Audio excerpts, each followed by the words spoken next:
Hi guys, welcome back once again on my channel. So in this video, I will show you guys how to make this beautiful palazzo pants. Okay, so you can see the new part has this opening. It has this particular design. So you can see I'll be cutting first. So I used total amount that piece of food with my time measurement. Okay, so you can see the length. Go ahead and measure your length. So after measuring your length, you add your allowance for folding or for hemming. Okay, so that is what I'm trying to do. So this is the beginning. So from here I'm going to subtract 2 inches for my band. So you can see I'm trying to subtract my 2 inches this way because I'm going to be using 2 inches band. So from here, so you're going to your still place your tape. You can see still minus your 2 inches. Then you mark your crotch length, which is your hip circumference divided by 4. Right, so you mark it. So that will serve as my crotch line. Then I went up by 2 inches as my hip line. Okay, so from that side, from that point, you just go ahead and mark your hip circumference. This is my the thigh circumference, my hip circumference rather. So I'm going to mark it all the way to the waistline. So like so, I'll go ahead and use my straight rule to connect. So I'll just connect it. So this is my circumference divided by 4. Okay, so after that, the next thing is to impute your tie, because from the waistline I'll be using elastic, so I won't be using my exact waist measurement for this waistline. So what I'm going to do, I'll just go in by 1 inch or 1.5 inch just to keep this shape by the side. Okay, so I'll just go ahead and connect it into the hip line. All right, so you can still leave it like that since you are using elastic. Okay, but so there will be no darts, no that's no, it's just elastic. So here on the crotch line I'm going to impute my thigh measurement divided by 2. So that is what I did. And I'll connect with a curve rule. This is the crouch curve. So after connecting it, so the next thing you do is to do what is to, you can decide to leave it like so, you mark it with, or you decide to shape it down if you don't want it to be too big. So I'm going to get the midpoint. So after getting the midpoint now, then the next thing is to mark my knee. You're going to determine your knee length, where you want the style to appear. Remember, the knee length has a design. There is a cut, there will be cut and join. Okay, so just determine your knee length. So you can see this is my knee. So after that, determine how you want it. So I'll be cutting out 4 inches. Okay, so this is my 4 inches. You can see. So I have here, so this part will be cut out. So that is why I cut out 4 inches. All right, so now for the wideness, you can decide to reduce it, or you can as well leave it like it, depending on how free you want it. So the midpoint, so you can see this is the paper which will serve as the green line. So this is what I'm trying to do because I want to reduce the knee and the down part. That is why I'm using the green line. So go ahead and insert my circumference. Okay, you measured it, or you can just reduce it by maybe 1 or 2 inches. So your knee circumference divided, you mark each result on both sides. You can see. So you do the same thing all the way down to the hemline. So remember, this is a palazzo. Okay, so after that, you connect the crouch. For the crouch, you connect it all the way down to the hem. Then you repeat the same thing on the hip side. You can see the shape is coming, but if you don't want it to have the shape, just cut it straight the way it is, because the palazzo is meant to be free, it's not meant to be fitted.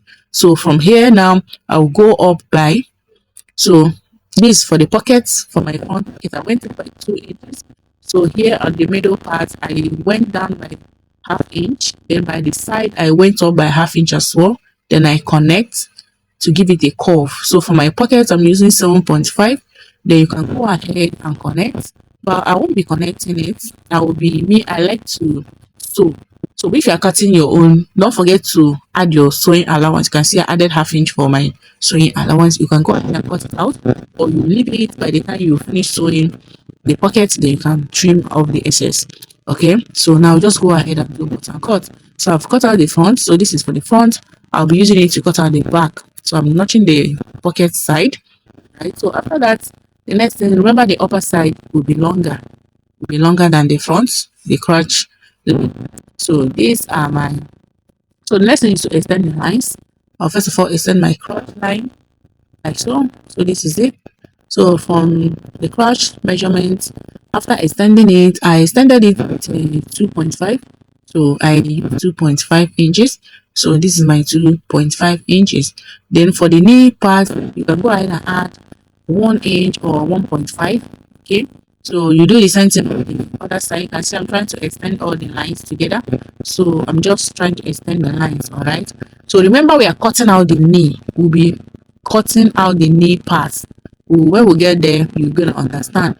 So after this, now the next thing is to go ahead and extend. So I'll be marking 1 inch. You can see from the front crotch, I marked that 1 inch. It's optional. If you want, you can just leave it like that. I did that so that I have more allowance for my elastic. So just go ahead and connect. That's it. So I'll just go ahead and do what, and connect. This is the back pouch. Just go ahead and connect it. So then you go and we're going to extend what by 2.5 inches. Okay, so I extended it by 2.5 inches upwards like so. Then you're going to use your rule, slight curve rule, and connect it into the side seam, the side.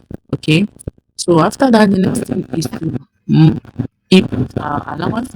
So I added 1 inch allowance. You can see this is my 1 inch allowance all the way down. Okay, so if you don't want, you can just add a 1 inch or 2 inches allowance on the crouch side, but I like to add 1 inch on the hip side or the side, and again I can also add 1 inch on the crouch side. So it totally depends on you. So you can see, so here I'm marking out my 1 inch or 1.5 depending on how you want it. So you can see, so I will connect it from here all the way down to the hem. So after that, then we'll proceed to cut out the design we'll be working on. Okay guys, so if you find this tutorial helpful, please kindly give this video a thumbs up, subscribe and share. Right, so the next thing we're going to do now is to do what, you can see I've cut it out. So we're just going to cut out the knee, the design. Remember, we marked 4 inches. Okay, so let's see, I'm cutting it and pull the front and back at once. This is how it looks like. You can see I've separated it. So this is me cutting out the 4 inches for the front and back. So I've separated. So what you're going to do, you're going to cut a stripe, cut as long as possible. The stripe should be very long to be able to do what, to cover up, to form your design. So I'm going to fold my fabric into 2. So this is for me, I'm using this to cut out my stripe. Okay, so the stripe depends on the wideness you want. You can cut out 2 inches. By the time you're done folding, it will be left with 1 inch wideness. So I think I used 2 inches here. So by the time I fold, we're going to be folding half inch in. So after folding half inch in, you'll be left with 1 inch. If you want the wideness to be 1, if you want it more bigger, so maybe by the time you are folding, you just fold a little bit. So everything depends on how wide you want it. At least 1 inch or 1.2 inches is fine, because 1.5 will be too wide. Okay, so now this is what you see me doing. So I'm just trying to cut out my stripe. This doesn't have any particular number or length you're going to cut out. All you need to cut as many as possible. After that, you just go ahead and create your stripe. So I'm done cutting out my stripe. I'm trying to mark, so to differentiate. So from here now, I'll be leaving 1 inch from the starting. So I'll leave 1 inch. After leaving 1 inch, you can see my stripe. I've cut them out. The 4 inch. Remember, we cut out 4 inch. So just go ahead and mark and cut out 5 inch. All my stripe, they are all 5 inch, because of I'll be using half inch to do what, to join. See the way I'm trying to place. So I first of all mark out 1 inch before I place one. They are going to cross it. You see, then you are going to cross. Look at the way I'm trying to cross.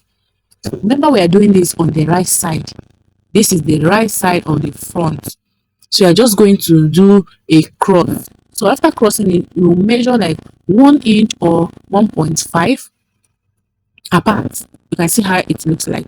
So this is what you're trying to achieve. You are going to do a cross. Yeah. So after that, I'll measure my 1 inch.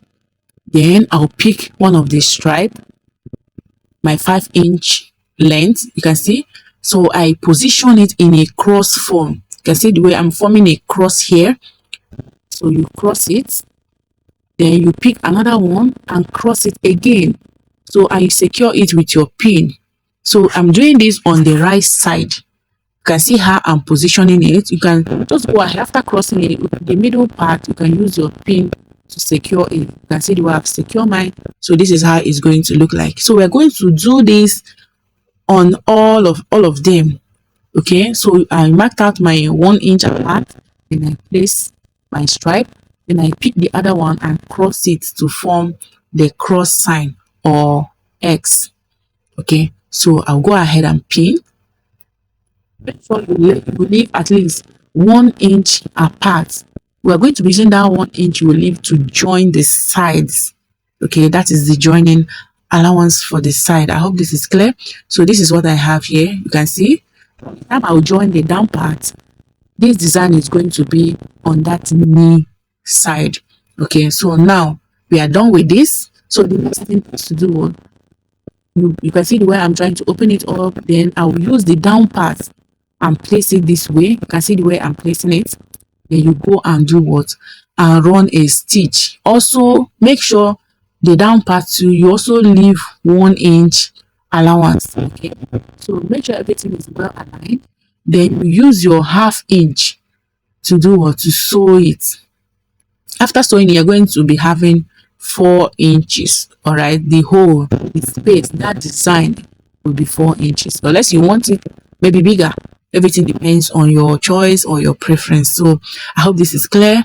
So you can see the way I'm using my pin to secure it. So I'm trying to join the down part. So this is how you achieve this design. It's very simple, guys. No difficult. So after this, you can see the outcome. So when you are done with this for the both the front, the both side of the front and back, you just go ahead and couple your pants. Then you are good to go. Okay, so remember, we are emphasizing on this particular design. All right, I have other tutorials on how to sew a palazzo pants. Okay, so at this point, if you have watched up to this point, thank you so much, guys. If you find this video helpful, sorry, don't forget to give it a thumbs up, subscribe, like, and share. Okay, guys, so I hope at this point you have understood the concept on or how to achieve this particular design. So you can see I've repeated the whole thing on all the pants. You can see. So this is it. So this is the front and back. This is the both fronts. Yeah. So the back is going to look the same way. So after this, just go ahead and sew your pants the normal way. Okay, it's very simple, guys. Very simple. I hope this is clear. If you don't understand, you can view or go back to the video and watch how I achieve it. Okay, so the next thing is just to continue with your normal sewing. So guys, you can see I am done with this. This is how it looks on the knee length, on the knee side. And so this is how it looks like. Maybe in my other video, I'm going to use a plain fabric to do these pants so that you understand this better. Okay, so thank you so much, guys, for watching this video. Bye.